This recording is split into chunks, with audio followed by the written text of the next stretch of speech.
इथे आपले वडे तयार आहे, बघू शकताय तुम्ही. हे कांद्यासोबत खायचे एक नंबर लागतात खायला. तुम्ही नक्की करून बघा. नमस्कार, खमंग तडका रेसिपीमध्ये तुमचं मनापासून स्वागत आहे. आज आपण मुगाचे वडे बनवणार आहे. त्यासाठी मी ते 1 वाटी डाळ भिजत घातली होती. मसाल्याचे साहित्य आहे: हिरवी मिरची आहे, जिरं, लसूण आणि अद्रक आहे. आता याला बारीक करून घेणार आहे. मी इथे कोथिंबीर आणि पालक कापून घेतले आहे. मी वड्यामध्ये टाकून घेणार आहे. 1 वाटी कांदा,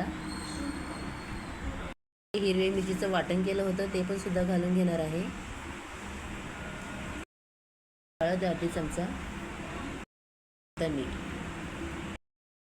मुगाची डाळ भिजत घातली होती ती सुद्धा आता घालून घेणार आहे. याच्यामध्ये 1 वाटी बेसन घालून याच्यामध्ये मिक्स करून याला भिजवून घेणार आहे. याला छानपैकी असं मिक्स करून भिजवून घ्यायचं. हे मिश्रण रेडी आहे आपलं, बघू शकताय तुम्ही. याच्यात मी थोडं पण पाणी घातलेलं नाही आहे. मी इथे अशी सर्व थापून घेणार आहे.